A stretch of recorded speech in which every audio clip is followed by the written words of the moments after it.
Welcome to Moel Y Golfa. The name translates from Welsh as Bare Hill of the Shelter, and it sits within the Breidden Hills in mid-Wales, close to Welshpool and right on the Wales-England border. As a Marilyn Hill, it stands at around 403 metres and is the highest of the three main summits in this range. The route I'm taking today is a standard way most people head up, starting on the southwest side and heading northeast over the summit. It's also possible to head up to the summit from the northeast side, starting in the nearby hamlet of Middletown.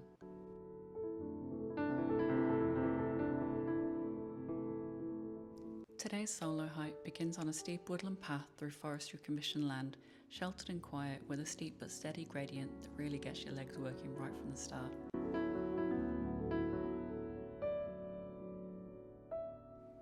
The trail is clear and easy to follow for the most part, but today has a thick coverage of leaves and mud, as you can expect from most late autumn hikes.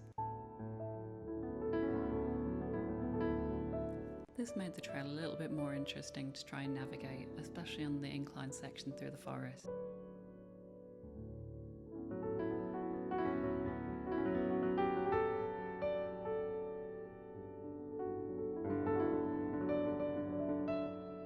As soon as the trees thin out, the views open up across the Severn Valley. On a clear day from here, you can spot Breidden Hill to the north, with Admiral Rodney's Pillar standing proud on top, and Middletown Hill just to the northeast. Today, the flooded River Severn can still be seen, curving through the valley to the south, even through the low cloud.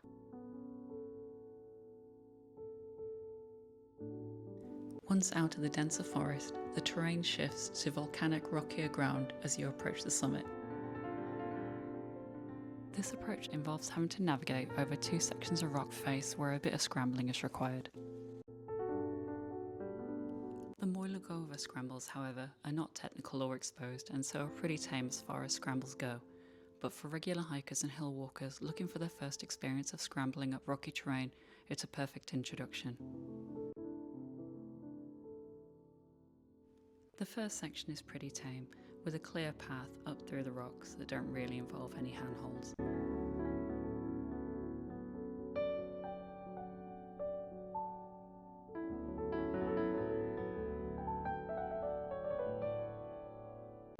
The second section is a little bit more of a challenge, with you needing to actually handhold to be able to make your way up the face.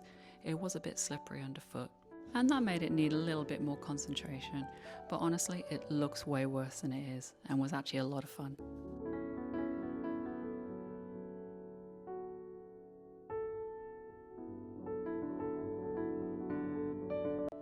I would honestly consider this to be the perfect beginner scramble for anyone just wanting to get a little bit more spice into their hikes. It was lots of fun, and once you get to the top you're treated to panoramic views across the Severn Valley, so it's totally worth it.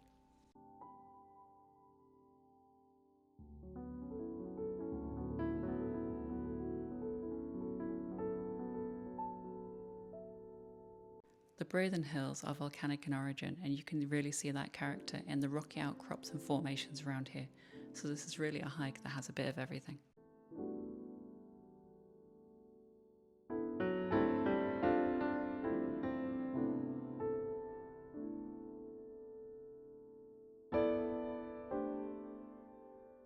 The summit itself is made up of several rocky outcrops rather than a single trig point, and the views are pretty impressive across the Severn Valley, but in classic Welsh weather like today, the summit was wrapped in low cloud and mist, which in itself made for a beautiful hike up through the forest into the clouds.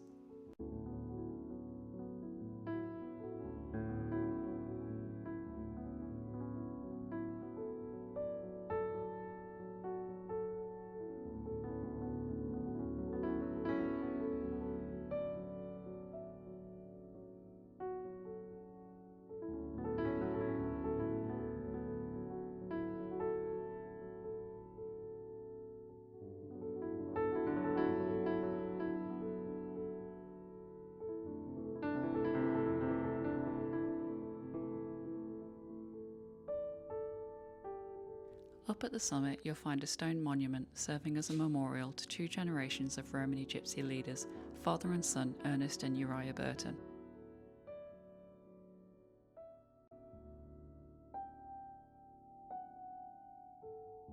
Constructed of over 25 tonnes of granite, it stands proud overlooking the surrounding countryside.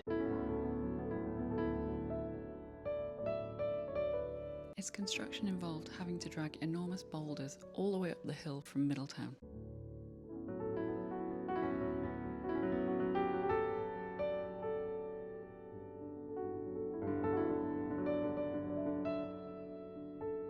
I bumped into a fellow hill walker who was local to the area on my way down from the summit. He told me all about the history, including rumours of kidnapped workers and airplanes being used to drop ashes from the sky.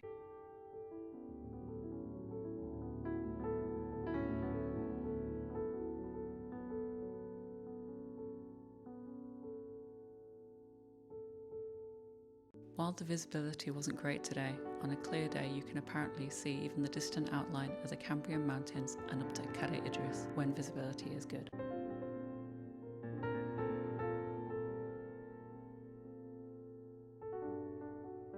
Heading down from the summit, you re-enter the woodland and make your way back down the hill on the northeast side, heading down towards Middletown. On a clear day from here, you'd normally see Admiral Rodney's pillar on Breidden Hill and Middletown Hill just off in the distance, but typically today we can't see anything.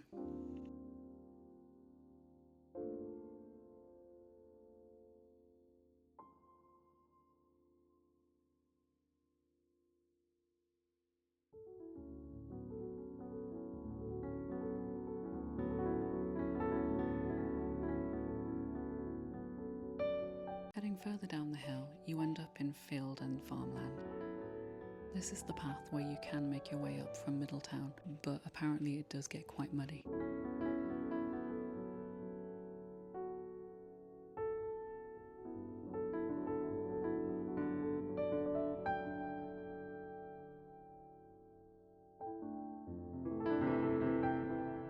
Now that we're dropping back down below the cloud layer, Middletown Hill is starting to be visible off in the distance. Today I'm doing a full loop of Moel Y Golfa, Middletown Hill and Breidden Hill in one big loop, which should be between 10 and 12 kilometres.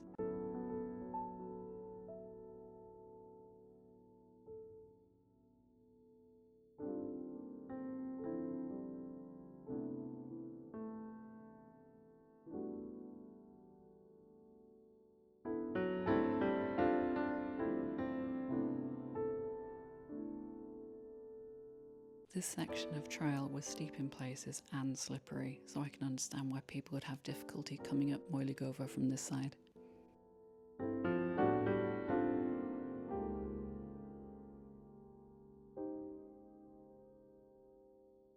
Being fields and farmland, this area is often used for grazing livestock, though I didn't see any today, but it's just something to bear in mind if you're going to be hiking this area. This trail also ended with a locked paddock gate that I had to get over. Easier said than done when it was wet and slippery. I'm going to be carrying on to Middletown and Breidden Hills, but that's it for the end of this video. See you next time.